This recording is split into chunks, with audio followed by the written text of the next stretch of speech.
आदाब नाजरीन, मैं हूं आपका मेज़बान मोहम्मद कासिम और आप देख रहे हैं तस्नीम टीवी। चलिए रुख करते हैं आज की ताज़ा तरीन खबरों की तरफ। राजस्थान हाई कोर्ट ने पैर को एक अर्जी को खारिज कर दिया, जिसमें कांग्रेस की महंगाई के खिलाफ 12 दिसंबर को जयपुर में होने वाली कौमी रैली को चैलेंज किया गया था। चीफ जस्टिस अकील कुरैशी और जस्टिस उमा शंकर व्यास की डिविजनल की PIL बेंच ने यह हुक्म राजेश मथा की तरफ से दायर एक समाअत करते हुए दिया। इसके बाद कांग्रेस ने अपनी रैली की तैयारियां तेज कर दी हैं। दूसरी तरफ सेहत के सेक्रेटरी वैभव गैलेरिया ने महकमा को कोविड की तीसरी लहर के इम्कान के पेश नजर तैयारियां करने की हदायत दी है।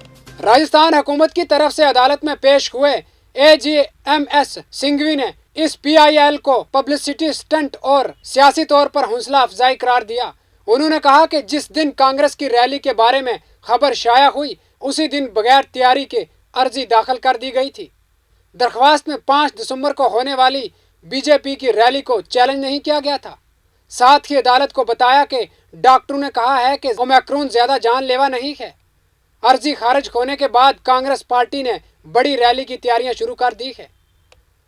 वजीर आजम नरेंद्र मोदी ने बीजेपी के तमाम मेंबरान पार्लियामेंट को पार्लियामेंट में मौजूद रहने और कानून साजी के कामों में बढ़ चढ़कर हिस्सा लेने की हदायत दी है। जराये के मुताबिक मंगल को बीजेपी पार्लिमानी पार्टी की मीटिंग में मोदी ने पार्टी के तमाम मेंबरान को पार्लियामेंट में अपनी मौजूदगी यकीनी बनाने की हदायत देते हुए कहा कि बच्चों की तरह आपसे एक ही बात को बार बार कहना दुरुस्त नहीं है।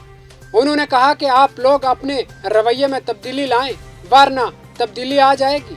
मीटिंग में बीजेपी के सदर JP नड्डा ने पार्टी के तमाम मेंबरान पार्लियामेंट से कहा कि वो पार्लियामेंट के सरमाई इजलास के बाद अपने अपने हलकों में जाकर पार्टी के जिला और डिविजनल सदर से बातचीत करें और इन्हें चाय पर बहस के लिए बुलाएं।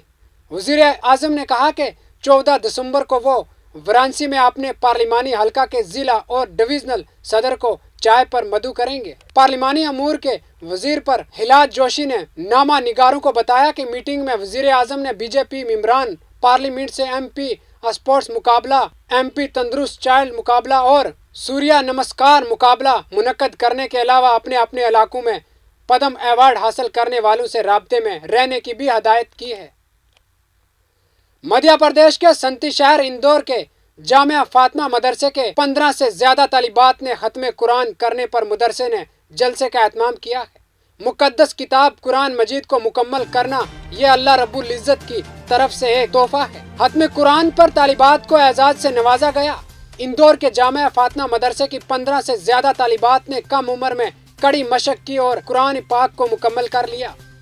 इन तालिबात की हौसला अफजाई के लिए मदरसे ने जलसे का एहतमाम किया।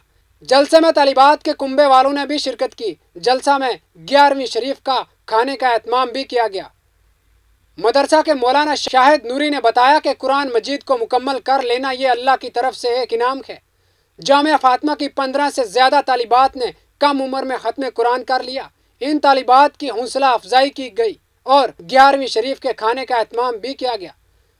Jaipur municipal corporation greater Somya Gurjar की मुअत्तल मेयर को आज भी सुप्रीम कोर्ट से कोई राहत नहीं मिली।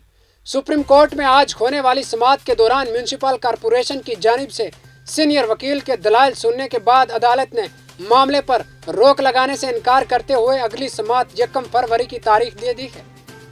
म्यूनिसिपल कॉरपोरेशन के सीनियर एडवोकेट मनीष सिंघवी ने कहा कि हमने अदालत में दलील दी है कि इस मामले में जुडिशल इंक्वायरी चल रही है।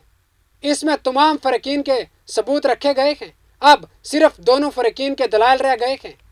बहस के बाद नतीजा सामने आएगा। ऐसी हालत में दरमियान में ही स्टे देना मुनासिब नहीं होगा, जिस पर सुप्रीम कोर्ट ने केस की तहकीकात मुकम्मल होने और आने वाले अहकामात की बात करते हुए रुकने से इनकार कर दिया और केस की अगली समाअत के लिए 1 फरवरी की तारीख दे दी है। देखते रहिए तस्नीम टीवी अपने मेज़बान मोहम्मद कासिम के साथ।